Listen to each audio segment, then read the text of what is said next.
Bonjour, aujourd'hui je vais vous présenter la vidéo 28 concernant les angles.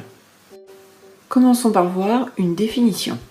Un angle est une partie du plan déterminée par deux demi-droites de même origine. Observons ce premier exemple. Les demi-droites AB et AC ont la même origine, le point A. Le point A représente le sommet de l'angle et les demi-droites AC et AB représentent les côtés. Les angles sont des objets mathématiques et on utilise une notation particulière pour les nommer. Un angle se nomme avec 3 lettres et avec un chapeau. La lettre centrale désigne le sommet de l'angle. Ainsi, si on s'intéresse à l'angle BAC, la lettre A représente le sommet de l'angle. L'angle vu précédemment se nomme ainsi CAB ou BAC, puisque au collège, l'ordre des lettres n'a pas d'importance. Ici, le point A représente bien le sommet de l'angle. Il existe des codages spécifiques pour les angles.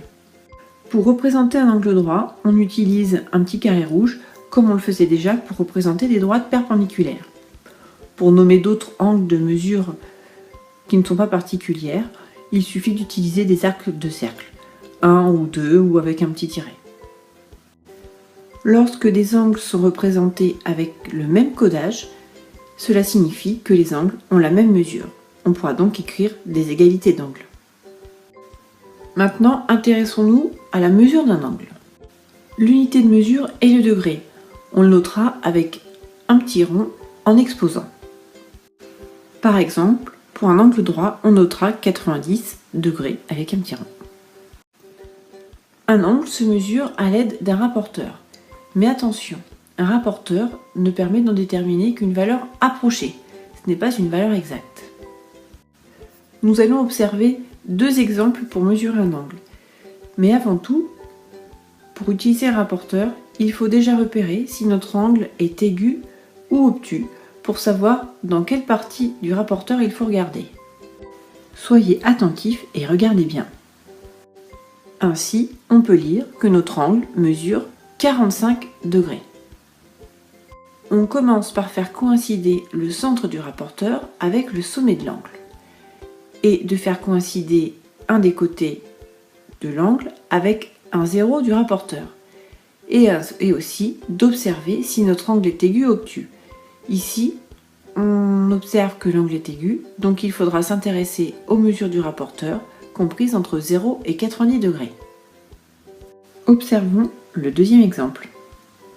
Observons un deuxième exemple. On a une fois de plus fait coïncider le centre du rapporteur avec le sommet de l'angle et fait coïncider un des zéros du rapporteur avec un des côtés de l'angle. Notre angle ici étant obtus, on va s'intéresser aux mesures de l'angle, aux mesures du rapporteur comprises entre 90 et 180 degrés. On peut donc observer que notre angle mesure 115 degrés. Finalement, nous allons étudier un troisième exemple. On peut observer que notre angle est aigu. Cependant, la longueur des côtés étant trop courte, cela ne nous permet pas d'en lire sa mesure. Mais une astuce réside dans le fait de prolonger les côtés. Cela ne modifie pas la mesure de l'angle. Comme vous pouvez le voir, j'ai prolongé les côtés. Ainsi, on peut lire la mesure de l'angle qui est d'environ 22 degrés.